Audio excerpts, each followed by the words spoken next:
Então, pessoal, a ideia dessa playlist de vídeos é fazer a resolução da lista de Física Geral e Teórica da segunda unidade, tá? A segunda unidade da disciplina de Física Geral e Teórica da Universidade Federal da Bahia.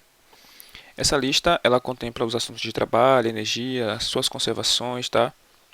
Assim como a questão da quantidade de movimento, impulso e conservação da quantidade de movimento, né? O momento linear.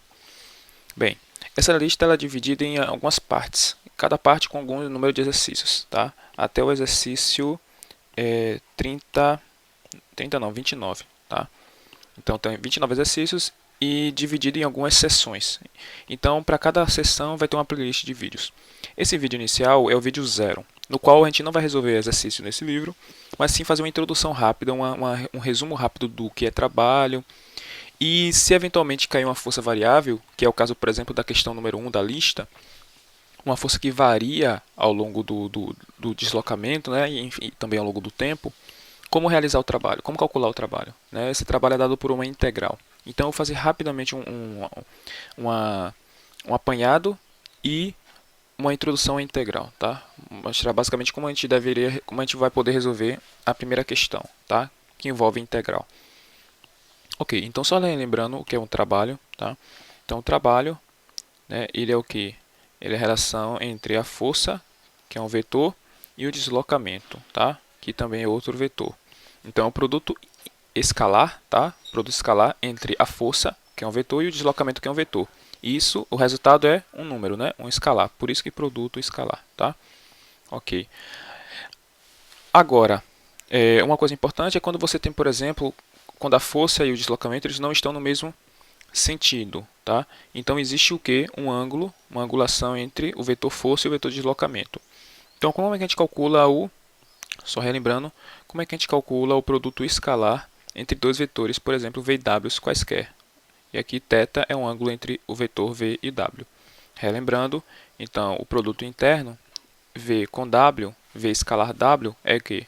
É o módulo do vetor v vezes o módulo do vetor w vezes o cosseno do ângulo θ, tá? Que formado entre θ entre v e w, ok? Uma outra coisa importante, pessoal, que assim, lá no ensino médio a gente é costume usar para medir ângulos a medida de graus, tá? Então, como é a medida de graus? Você pega a circunferência, né? E diz que ela tem 360 graus. Como é? A gente pega a circunferência toda e divide ela em 360 partes. Então, uma fatiazinha dessa, né, das 360 fatias, a gente chama de grau. Aqui é 1 grau. Ok? Então, por exemplo, um quarto da circunferência, um quarto da circunferência, a gente vai ter 90 graus. Ok. Só que essa é uma medida de certo modo arbitrária, porque 360 graus, 360 não tem nenhum sentido matemático. É arbitrário. A gente poderia ter dividido a circunferência em 400 partes, em 1000 partes, e chamar isso de grau, por exemplo, ou outra coisa. Então, de certo modo, não tem nenhum sentido, mas a gente convencionou chamar essa unidade de grau. Então, a gente tem aqui um quarto de circunferência é 90 graus.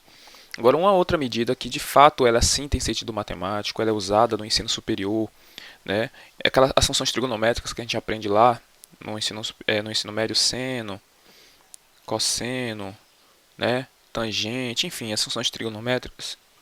Elas não mais serão medidas em graus, tá? Como eu falei, grau não tem muito sentido matemático, mesmo que a humanidade esteja habituada a usar o grau, mas ela não tem muito sentido matemático, tá? Ela é uma escolha arbitrária humana. Então, a gente tem que escolher uma unidade de medida em que faça sentido matemático, tá? De certo modo, faça sentido matemático. E essa medida é chamada radiano, tá? Como é que a gente define o radiano? Então, vou apagar aqui. Como é que a gente define o radiano? A gente sabe que o comprimento da circunferência ele é 2π vezes o raio. O comprimento da circunferência é 2π vezes o raio, ou seja, qualquer circunferência, se você pegar o comprimento dela, medir o comprimento dela, né, medir esse perímetro dela aqui, ó, o comprimento dela, dividir pelo raio, o raio é o que? A distância, né, entre qualquer ponto da circunferência e o seu centro, tá? Você vai encontrar o valor 2π. Tá? Ou, se você dividir a circunferência pelo diâmetro, o comprimento da circunferência pelo seu diâmetro, tá? Que é qualquer corda, né? O comprimento de qualquer corda que passe pelo centro, esse é o diâmetro, a gente vai encontrar o valor de π. Esse π é uma constante, tá? É uma constante que a gente sabe lá que aproximadamente, para aproximar para duas casas, vai ficar 3,14, tá? Beleza. Então a gente sabe que o comprimento dividido pelo raio é 2π.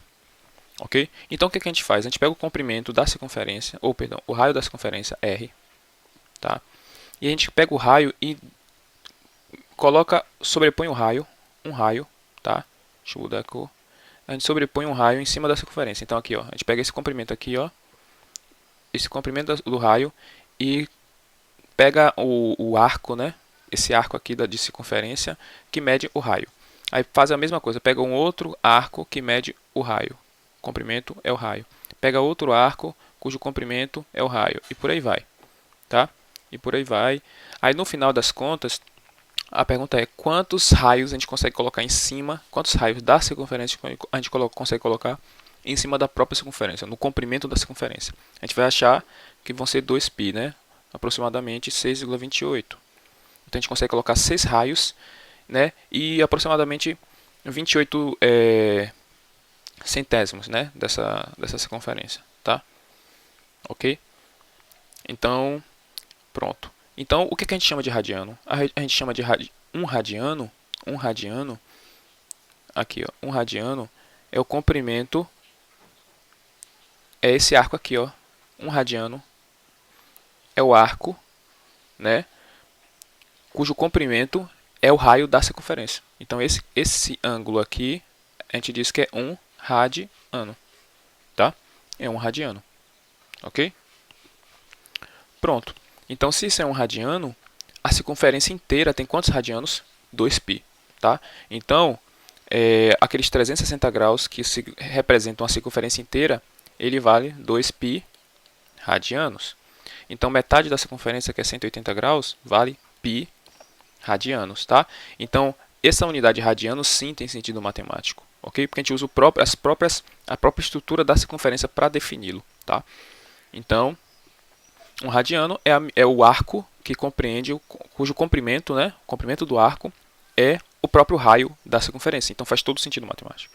Esse é o radiano, tá? Ok, como é que a gente faz para converter radiano em grau? Se a gente tem uma medida aqui, θ em graus, isso vai ser igual a quê? Você pega a medida θ em graus, divide por 180, tá?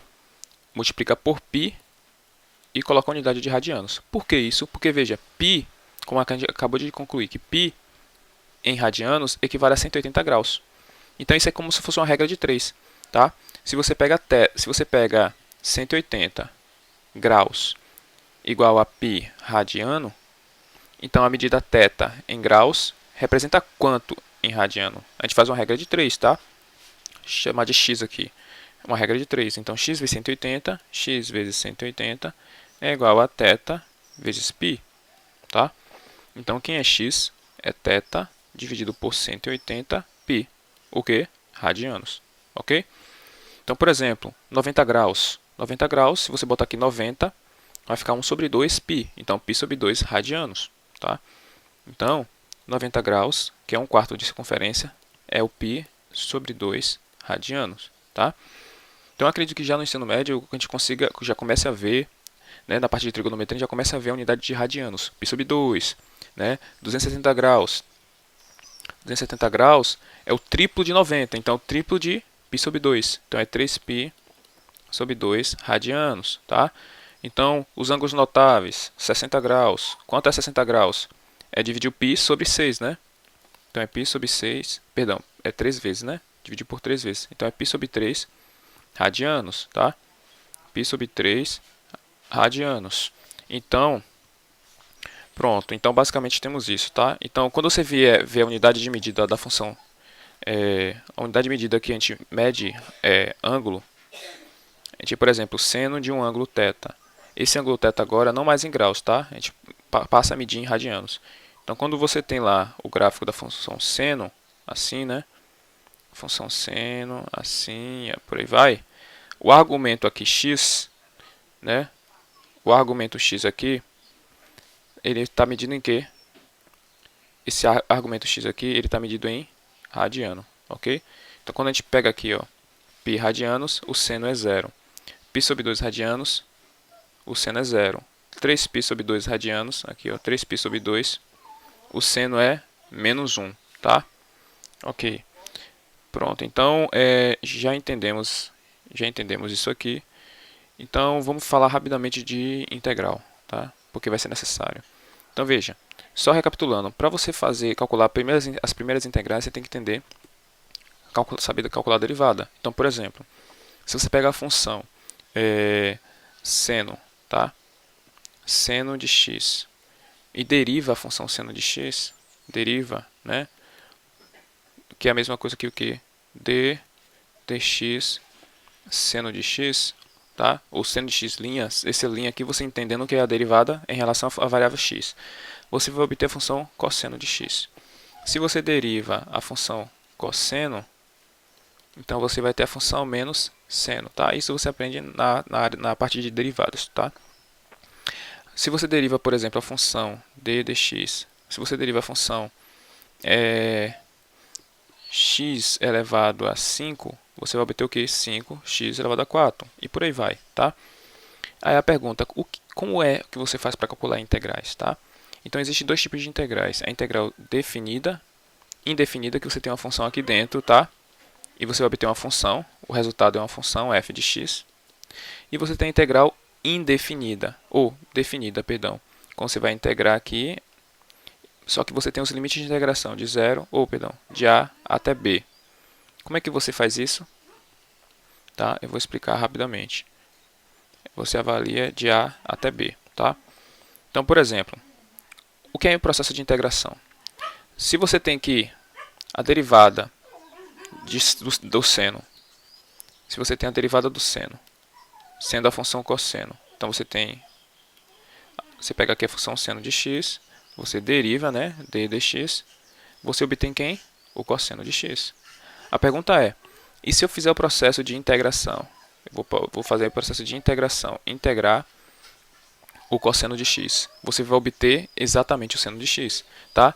Então, calcular a integral indefinida de uma função ela vai ser aquela função em que você derivou para chegar nela. Então, por exemplo, qual é a integral da função cosseno de x?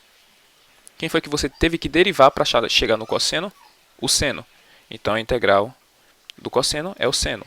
Só que veja, se você acrescentar qualquer constante numérica na função seno, se você colocar qualquer constante numérica adicionada, a derivada continua sendo cosseno, né? Então, de certo modo, todas essas funções, seno de x mais uma constante, é a integral de cosseno, tá? Porque você deriva qualquer uma delas aqui e você chega no cosseno.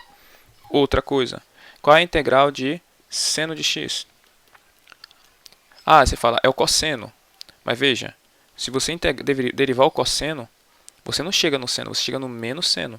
Então, se para derivar o cosseno você chega no menos seno, então qual seria a integral do seno? O menos cosseno. Você troca o sinal lá no cosseno, tá?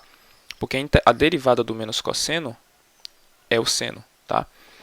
Então, por aí vai. E é assim que você faz para integrar.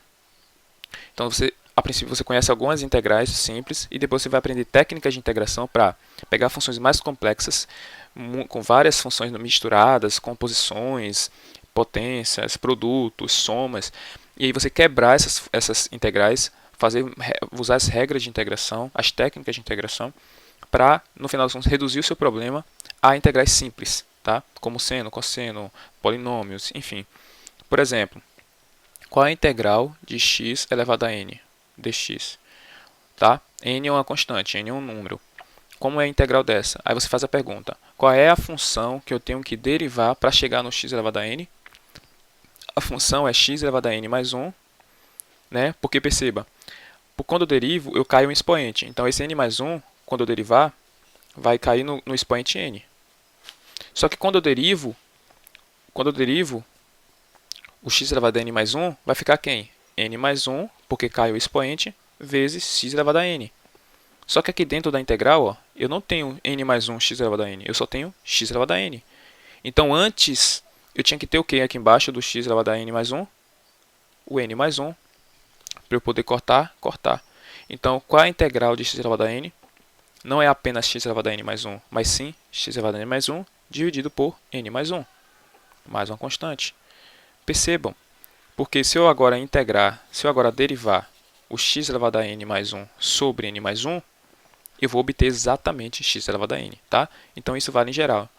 Então, com exemplo numérico, qual é a integral de 5x elevado a 8 dx? Perceba, como essa constante 5, assim como na derivada, ela não altera a integral. Então eu posso tirar o 5 e só integrar o x elevado a 8, que vai ser o quê? X elevado a 9 dividido por 9, mais uma constante. Então, quem é a integral de 5x elevado a 8? 5x elevado a 9 sobre 9, mais uma constante. Ok? Pronto. Então, sabemos agora calcular integrais indefinidas. E agora podemos fazer o quê? Agora podemos calcular integrais, as chamadas integrais definidas. Como é que a gente faz isso? Por exemplo, se você tiver integral de um número a até o número b, f de x dx, tá? O chamado teorema fundamental do cálculo vai nos dar a seguinte resposta. Se você conhecer uma integral indefinida, uma primitiva da função f de x, vou chamar de f de x, basta que você faça o quê?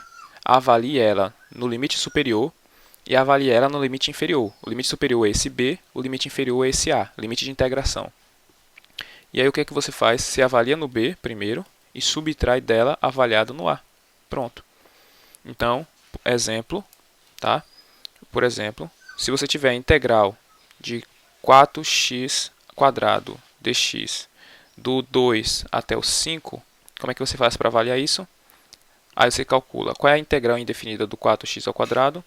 Vai ser 4x ao cubo dividido por 3, mais uma constante, né? A princípio isso. Só que quando você avalia no 5 e avalia no 2, essa constante vai aparecer em ambos, tanto no 5 quanto no 2. Então você não precisa colocar a constante. Quando a integral for definida, ou seja, quando ela tiver esses limites a e b aqui, 2 e 5, por exemplo, você não precisa colocar a constante. Então, por exemplo, aqui vai ser 2 e aqui vai ser 5. Então, basta avaliar no 5 e depois avaliar no 2. Vai ficar o quê? 4 vezes 5 ao cubo sobre 3 menos 4 vezes 2 ao cubo sobre 3. Pronto, e esse vai ser o resultado da sua integral. Aí você faz essa conta, vai ficar o quê? 4 vezes 125 sobre 3 menos 4 vezes 8 sobre 3. Quanto é que dá isso? Aqui vai dar 500 sobre 3 e aqui vai dar 32 sobre 3, que resolvendo essa conta vai dar 468 sobre 3, que dá quanto isso? Dá para resolver essa conta? Dá. 468 sobre 3 vai ser 156. Então, essa é a integral definida da função 4x², né, nos limites de integração 2 até 5, ok? Então, quando vocês vão aprender, se você colocar essa função 4x², suponhamos que é uma função assim, ó, 4x², e se você pegar os limites de integração de 2 até 5, a área abaixo do gráfico, essa área aqui, ó, abaixo do gráfico, tá? Essa área aqui vai ser exatamente 156 unidades de medida de área, tá? Que é uma interpretação que você faz para a integral definida. Então, se você tem um gráfico da função, tá? Então, a área compreendida entre o gráfico e o eixo x, vai ser o quê? Exatamente essa integral. E se o gráfico estivesse abaixo do eixo? Se o gráfico tivesse, por exemplo, assim, e você pegasse o limite desse valor aqui, sei lá, de 2 até 8, por exemplo, não sei. Adivinha quem seria a área? Seria a parte de cima da área, que seria positiva, subtraída da onde, adivinhe? Subtraída da parte de baixo. Então, seria a parte de cima, essa área, subtraída da parte de baixo. Então, a área total aqui, a parte de cima menos a parte de baixo, seria a integral definida. É só uma interpretação, uma das aplicações da integral, tá? Uma outra coisa importante, se você tiver, por exemplo, uma integral numa variável, tá? Uma integral numa variável. Uma integral de a até b, f, e aí você tem outra função aqui, ó. Você tem uma função de x dx, certo? Só que a princípio essa função é complicada, vamos supor, complicada de integrar. É uma função complicada. Só que você percebe que se você pegar x, a variável que está lá dentro, né, da função, sei lá, seno de x ao quadrado, dx. Perceba, isso aqui é mais difícil de integrar do que a função seno. Então, o que você poderia fazer é pegar esse 2x e tentar substituir ele por outra coisa. Então, por exemplo, você descobre que x quadrado, você chama isso de t, tá? Chama isso de t, ok? Então, aí você está mudando a variável. Ao invés de você integrar agora em x quadrado, você vai integrar em t. Mas como fazer isso, né? É a chamada mudança de variável, tá? Ou substituição. Então, se você pega x e chama ela de uma função g de t, tá? Como é que você faz para fazer essa substituição? Veja, você tem que trocar tudo por t. Porque tudo que tinha x, você quer trocar por t. Então, inclusive o dx vai ter que trocar por t. Tá? Mas como é que você faz isso? O a também, ó, o a é para x, o b é para x. Então, como é que você faz para t? Tá? Então, vamos supor, se você descobre que para um certo valor t, para t igual a c, x vale a. Para t igual a d, o x vale b. Tá? E outra coisa, você tem que saber derivar uma em relação à outra. Então, quem é o x em relação a t?